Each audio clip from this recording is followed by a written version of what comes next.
how do you know who to trust online? I have over 100,000 subscribers, 500,000 on my main Rocket League channel. I'm the #1 Rocket League teacher on the internet, in the world. I've made millions of dollars online, and I've done that self-taught. And I don't say this to flex, but I mean, the internet now, YouTube now, is the best place to learn, in my opinion, better than my $200,000 or $300,000 college degree that I dropped out of and I didn't complete. But the problem is, with YouTube, there is good information, there is everything you need to know, but finding truth is harder. When anybody can upload anything online, you get scammers, grifters, frauds, and just people who just generally give advice on things they're not qualified to give advice on. And so I think one of the #1 reasons I've been able to, accumulate material success and get to the level I have, I move fast. And one of the ways that you move faster is you take in information faster. And one of the ways that you take in information faster is you know who to take information in from. When you can full trust that somebody A, knows what they're talking about, and B, have your best interest, you can take the information as truth and implement it in your life, adapt it into your worldview, and move faster. And that's fundamentally like how you win. How you beat your competition is you just see the world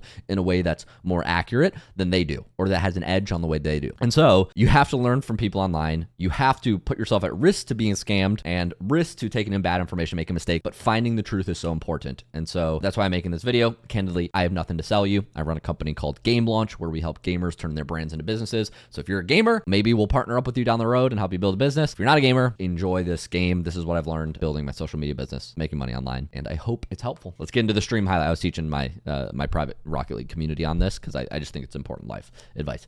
Enjoy.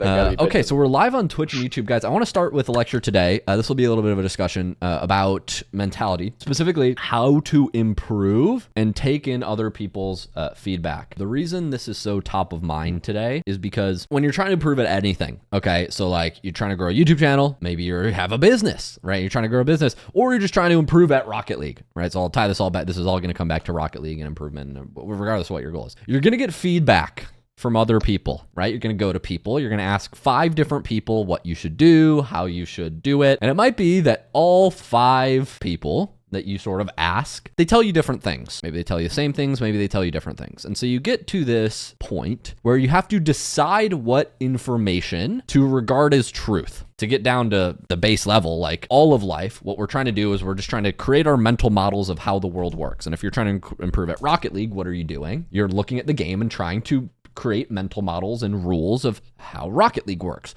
So that way you can make better decisions. It's the same thing if you're trying to grow a YouTube channel, trying to figure out how the algorithm works, or if you're trying to grow a business, figure out how your product, team, money, etc. works. But there's this idea of like, okay, so we have to start to take in feedback, right? And this is very tricky. I was talking with a pro Rocket League player who has over 15,000 hours in the game and who now does coaching and who's starting coaching. And we were talking about advice. He was giving me advice on Rocket League and I was giving him advice on life and business because when you start doing something, you're going to get feedback and it's very hard to know what's true, right? So 5 people all tell you to do something. You post a YouTube video, or maybe you have a community like this, the Rocket League Clubhouse, or maybe you are trying to improve at Rocket League and you ask 5 friends. They all tell you what to do. How do you decide who you listen to? Now, well, if I ask you guys and pause right now, you'll all give different reasons. Some of you might say, if you're getting Rocket League advice, how would you decide who you're listening to? Give me an example of one thing you would consider when you're trying to decide if you should listen to somebody or not. Feel free to shout it out or put in chat. Kaz says higher ranked. Yeah, more hours, more experience coaching people that are lower ranked than them. Experience, for sure. If they have a beautiful voice like me, a very masculine voice, yes. Higher rank, more experience, more hours. These are all valid answers. And so we'll get into like these in a second. I think these are all great starting points. But I like to start by thinking in extremes, right? So what happens if you listen to everybody's advice? Well, as a streamer and as a YouTuber, this is something that I actually mistakenly did at the start of my career for a little too long. When I was making YouTube videos, I think there was a period in 2022, 2023 where I would kind of just listen to whatever people say, right? And if people are saying that I should do this with my YouTube videos, I'll do this. If the comment section are saying I should do this, then I should do this. Or even some people say you should do this with your business. Now, the tricky thing is if you listen to what everybody says, especially like on stream, you kind of just become like a people pleaser. Or in other words, you become a beta. You become this like weird combination of what everybody wants, and you have no like personality. You're just kind of like a yes man. You just do whatever the stream chat says. When I watch streamers, I'm not going to name any names, there's some streamers in the Rocket League space and other spaces that are just like, they kind of have no personality, right? They have no values. And because they stand for everything, they stand for nothing. Like people that just like do whatever Twitch chat says. So on the one hand, you don't want to listen to what everybody says because then you have no backbone, you have no spine. But on the other hand, I'll keep going with my streamer analogy. If you don't listen to anybody, right, and you're just like, I do whatever I want, you become like this kind of like very narcissistic person, right? Like where you just don't take in feedback, you appear cold. And I've definitely gone to one side. I think like a while ago, I used to kind of just do whatever chat says when I was growing. And then I've kind of gotten that. And then there was a period maybe in 2023, 2024, where I was kind of just like, where it might have seemed like I was closed off or maybe like a little bit more combative or just like not listening to what anybody says, just doing things my own way. And so I think what you try to do over time is you try to find this kind of, let's call it a balance, right? Let's call it a balance of who you listen to and who you don't. And what you guys, I think, are getting at with your comments about like, okay, maybe you listen to somebody if it's Rocket League advice, if they have high hours, right? Or if they have a lot of experience, or maybe they're high ranked. You kind of do this mental math of like, I call it, I joke with Shock, one of our coaches. Shock actually helps me write YouTube intros. The funny thing about Shock, he's one of our coaches at the Rocket League Bootcamp, and he obviously coaches here. He's sick right now, unfortunately. I think he canceled his event yesterday. He's just a really brilliant mind. Like many of you guys may or may not know, he's super highly ranked in chess, very good at YouTube. Anyways, what Shock says is when we're reviewing our intros, he has something he calls a bullshit meter. Right? And so a bullshit meter, your BS meter, is when you're listening to advice and you go, I don't know about this one. And it's very important that you develop a good bullshit meter, because on social media right now, there are a lot of yappers and charlatans and fakes, and that will just kind of like a lot of people give advice. Not a lot of advice is good, but a lot of people give it. And so your goal should be, while you're listening, to decide what's BS and what's not BS, okay? And before you take any advice, it's very important that you run a check on it. Because if you just do what people say and you don't question it, you become subject to making stupid decisions. I'll give you an example. There's a period of time where I was running the Rocket League Bootcamp in the Rocket League Clubhouse, and I was under a lot of scrutiny from people in the community, saying different things like, you should run your business X and Y way. I think I have this idea. I think you should do it this way. Of course, you're running a business. If one thing you guys will learn is everybody will tell you a different thing. It's like Rocket League. You ask 5 different people for advice. One guy's like, you need to ball chase. One guy's like, you need to wait back, but you need to be more patient. One guy's like, your mechanics suck. One guy's like, your game sense sucks. So you get like 5 different competing opinions. And what you don't want to do is you don't just want to try to do what everybody says. Because guess what? Most Rocket League players who are commenting on how to run a business don't own businesses. And in the same way, most people who are trying to give you advice on how to play Rocket League, they may not understand Rocket League in the first place. And so you have to run checks about like, okay, that doesn't mean you shut everybody out. But what I've learned is you have to like run it through a filter. Like, okay, where are they coming from? What are they saying? What truth does it have?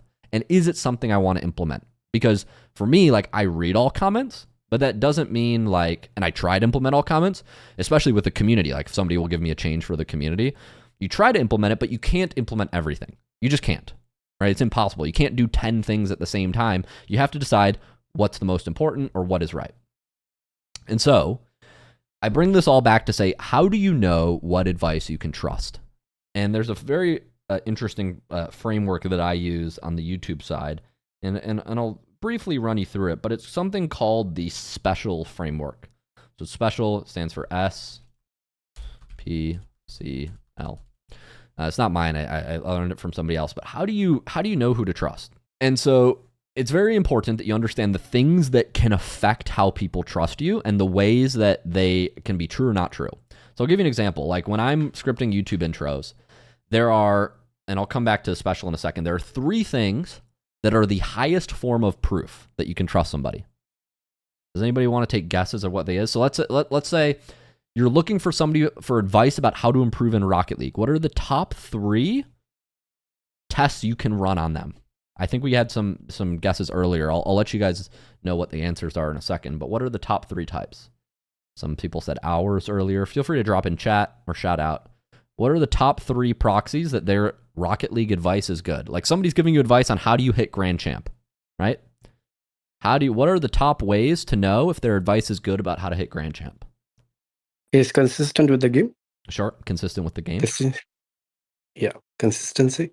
I'm not talking about the actual advice here, by the way. I'm talking about how do you know if they know what they're talking about? Like, what are the things you think? If they've given advice to people before and they've successfully, yes, they have receipts of success in their advice. Correct. That's actually number one. That's the highest form of proof. Normally, people don't get that. So that's number one. Does anybody know what number two is?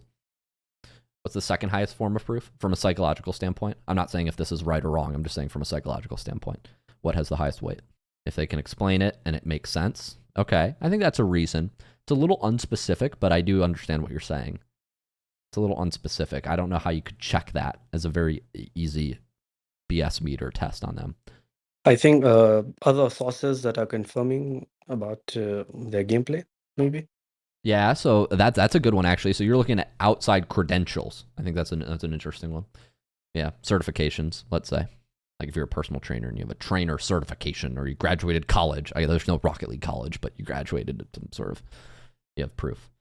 So somebody correctly answered the number one type of proof, which is, have they helped other players get Grand Champ before? 3 types of proof. There are 6 that you look for in a YouTube intro, but the top 3 are, how do I get Grand Champ is the question.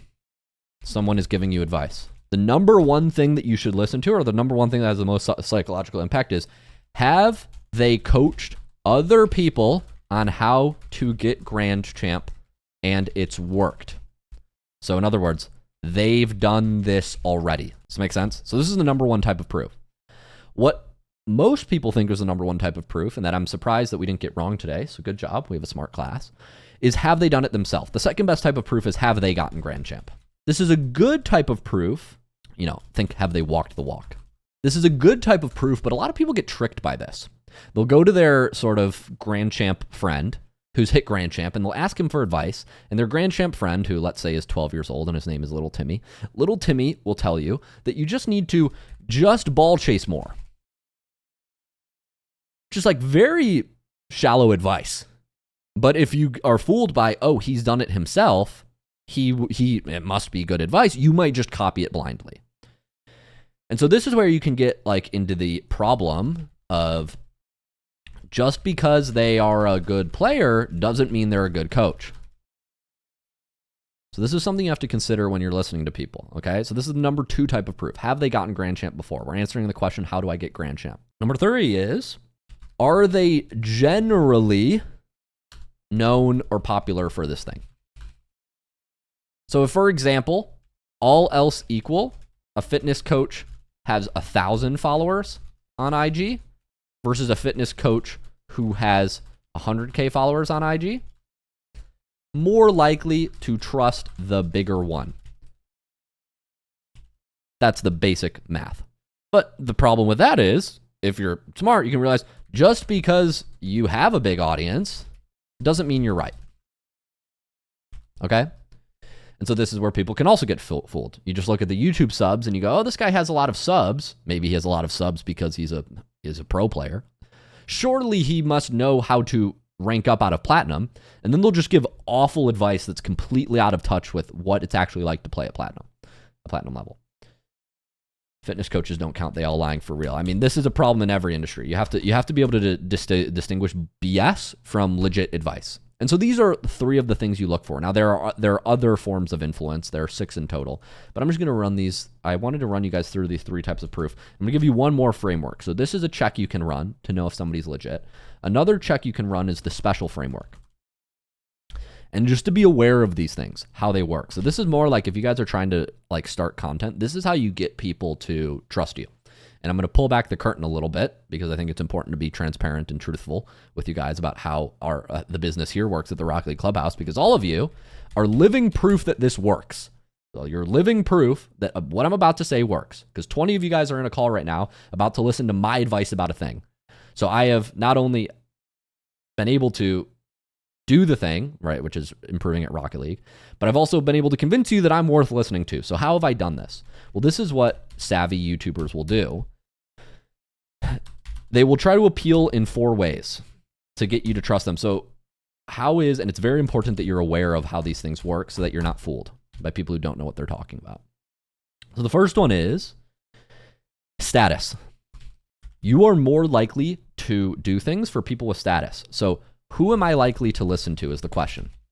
And this is in general. People with status are people who control a scarce resource. So you're more likely to listen to somebody if they control a scarce resource. I'll give you an example, a bartender. What scarce resource does a bartender control? Any guesses? Any guesses what a bartender controls?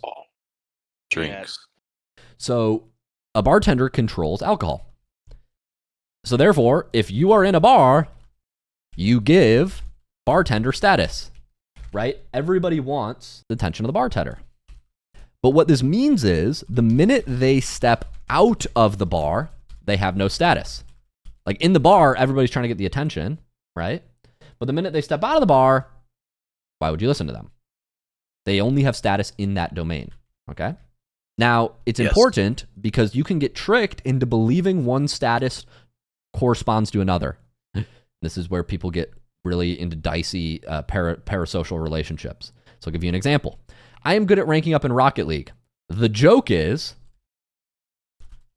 let's assume that you think I know how to teach Rocket League, which you may not. You know, if you're in my hate club, you may think that I know nothing, and that's fine. I appreciate you watching either way, whether you're a hater or a fan. You assume Spooky Luke knows how to teach Rocket League, and then I give you dating advice. You are more likely to trust me.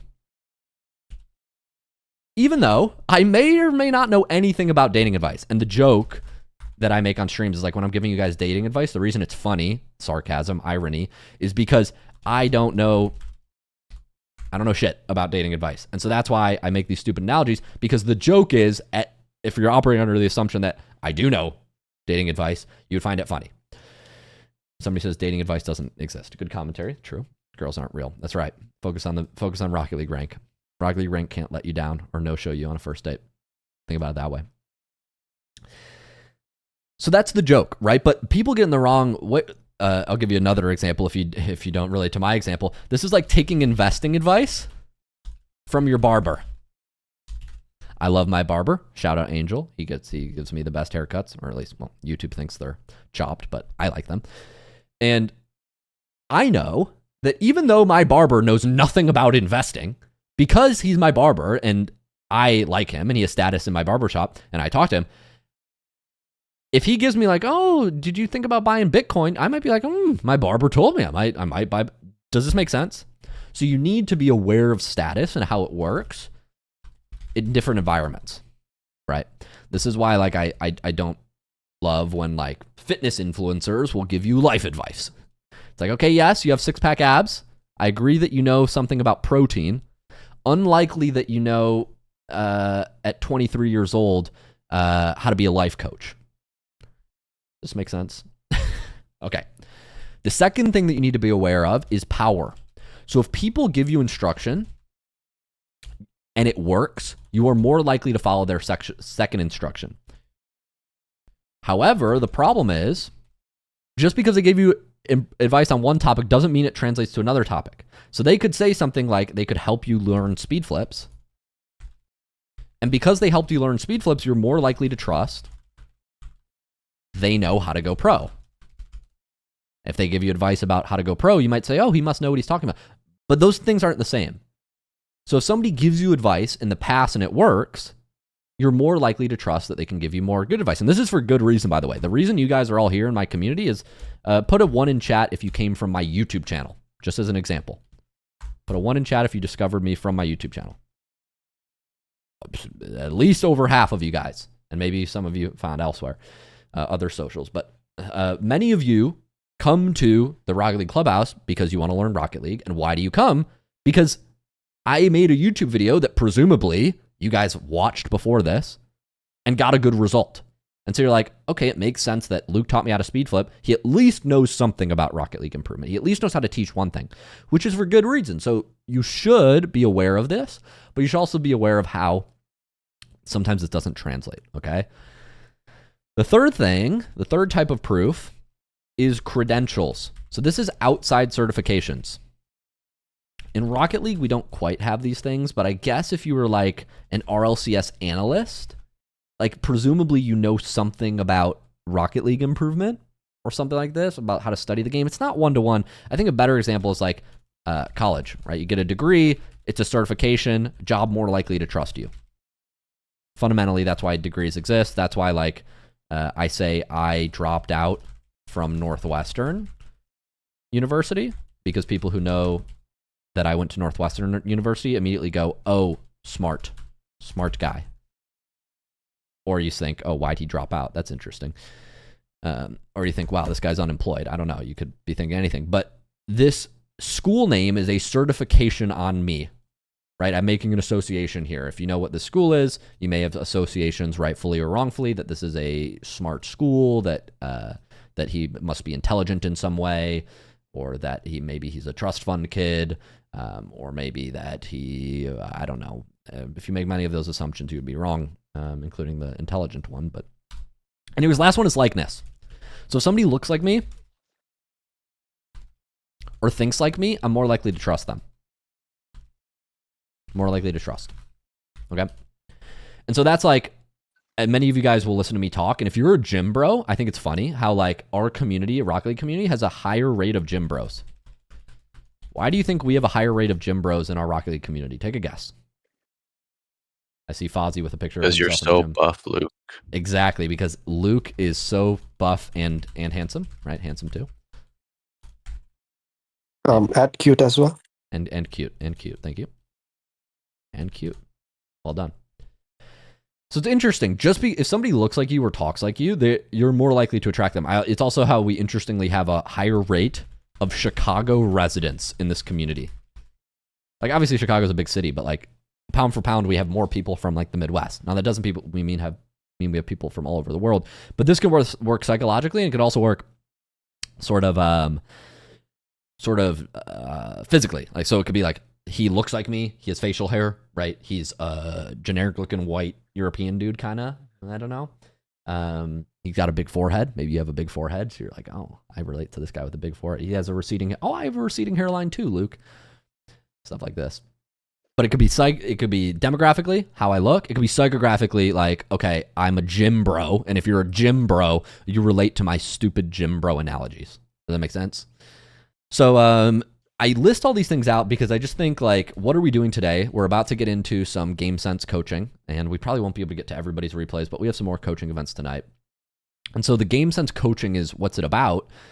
Well, it's about how you can change your decision making. And I think one of the reasons coaching is so valuable is because you can shortcut this process. So when you come to a community like the Rocket League Clubhouse, you know that if you get improvement advice from one of our coaches, it's going to be solid advice. And the reason you know that is because if you're a coach here, and let me not even talk about myself, let me just talk about the Rocket League Bootcamp coaches. You know that they pass all of these things, and this is by design, right? You know, if they're a coach in the Rocket League Clubhouse or the Bootcamp, they have been a pro Rocket League player, so they've gotten the thing themselves. You know that they've coached hundreds of players, so they're not just a cracked pro that knows how to play the game, they also know how to teach the game. You also know that they're generally trusted in the community. Players like Shock, Freaky, Torment, like you're talking world champions. Some of these people on their own have 50,000 YouTube subs. Or like I think Torment has like 50K subs, or like in a bunch on Twitch, and it's same thing with Shock. So like the reason that coaching is often valuable, people say like, oh, Luke, coaching is a scam. Why would anybody pay for information? Well, because in a very real way, you guys shortcut your improvement journeys. Why can people join this community and rank up? It's because you can shut off your brain. It's because you can listen to a coach and go, got it. I understand that what Shock advice is giving me is probably pretty close to the truth. You might take it as truth. You might say, but you could very easily say like, okay, I'm going to implement this in my gameplay and you'll get good results. And the reason is because all of these things are checked off. And so that's why like coaching in a very real way speeds up your progress. And I don't know if any of you guys saw last week, like I'm not just like talking the talk here. Like I walk the walk. When I wanted to learn a pop reset as a new mechanic, and we did a class, what? Was anybody at the pop reset class? Put a 1 in the chat if you were at the pop reset class. It was like 2-3 weeks ago. What did I do? I went and found a 2200 MMR SSL player who was like 17, 18 years old, who was cracked mechanically. He turned out his name was Lakes. Shout out Lakes. Thanks for coming and doing that class. And I said, Lakes, teach me how to do this. And I went and talked to him. Why did I do that? Because in a very real way, it shortcutted my learning process. Because I could immediately not have to worry about watching YouTube videos, figuring out if somebody knew what they were talking about. If it was like general advice that wasn't relevant to my rank, I could just shortcut that entire improvement process. And so that's why like I'm so big on coaching. If it's like business, fitness, everything I do in my life, if I want to learn a skill, what I do is I put aside some money. I call it my learning budget. And I have a very high learning budget. So it's like, if I want to go learn a skill, I go find somebody who's good at the skill, who knows how to teach the skill, and I pay them for one-on-one time. That's what I do. That's why it's no secret that that's what we do at the company. Like that's why we're a coaching company and not like a course company. That's why all our courses are free. What we sell is coaching, because in my life personally, when I wanted to get into working out and going to the gym, I got a personal trainer and learned how to squat, bench, and deadlift. When I wanted to start a business, I got a business mentor. When I want to get better at Rocket League, I go to a Rocket League coach, whether it's learning pop resets, whether it's learning game sense. And I think if you can do this in your life, this is how you like move faster than other people. Both knowing who to trust, finding people, using your BS meter, understanding these psychological frameworks, understanding how you can be influenced by not truth, so you can find basically truth and make up correct mental models of the world and move faster. And so that is my quick aside on how to listen, how to improve faster, whether it's building a business, Rocket League, getting a girlfriend. If you're here to get a girlfriend, you may be in the wrong place. But if you're here to improve in Rocket League, biggest light bulb moment, drop it in chat. The most helpful thing. Let's get into some replay analysis.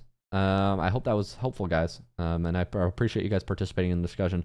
Biggest light bulb moment, if anybody wants to shout it out, any feedback that you have or any ideas, any epiphanies you had, you can drop it in chat or feel free to shout out loud, up to you. Life goals for 2026, find a girlfriend. Girlfriend advice. Nice. We completely missed the point. Well done, chat.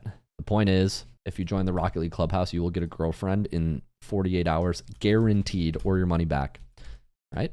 Ouch. How many girlfriends do you have now that you joined the Rocket League Clubhouse, Kaz? How many? What did you tell me? 6? 7? Probably 6 or 7. 6 or 7, yeah. 6 or 7 girlfriends, guys. Imagine that. If you're watching right now, how many girlfriends do you have? Negatives. Now, yeah, in your case, Monkey, you somehow defied logic. You have girls who are actively against you, who are your ops. Monkey has ops. Yeah, So does Donuts exactly. Guy. He has -3. If you join the Rocket League Clubhouse, you might have 6 girlfriends. Imagine how happy that ex, that girl who broke your heart in high school was. Imagine how happy you were when you had one relationship. Now imagine you had 5 of those. That's the kind That's of horrible. miracles we make happen. If you're a married man, you're like, I'm in the wrong community. Yikes. Yeah. 5 is 5 more headaches. This is bad advice. Good job, Zahir. Good BS meter. See? Zahir's using his BS meter. Already implementing the lessons of the day. Very successful. Some of us, we don't need girlfriends. Look, we have you. That's Oh, right. That's just you. That's just you. I am here for fractionalized emotional support. Tori Goofy says a shortcut for status is having a big amount of followers or viewers. Yes. Like this is one of the reasons why you can generally trust people who have like more subs, because I mean, of course there's going to be 1 in 100 people that's like, Luke has no clue what he's talking about. This guy is washed. He has no advice. He has no knowledge. But if you look on a whole shot, you'll see that 99% of people are like, oh, I learned how to speed flip from Luke, or I learned how to fast aerial, or his 2v2 game sense about not positioning across the field and supporting my teammate better really helped me. And so that's why, like in a very real way, if somebody has 500,000 YouTube subs, you can bet that they know something about something. How to get a girlfriend? Maybe, maybe not. But that's why in a very real way, you're correct. Like having YouTube subs is a shortcut for status. Whether you think that's fair or unfair, that's just kind of how the world works. That's why YouTubers and creators are on top right now in some aspects. You have to deal with more feedback. You have to have stronger mental, because people will be telling you every day that what you do is wrong and you should in fact do this X, Y, and Z, and you should feel wrong and bad for everything that you do. But on a whole shot, it's worth it. I was a good looking guy in high school. Did I peak in high school? Comment below. All right, let's check out some replays. Do we have, as you guys know,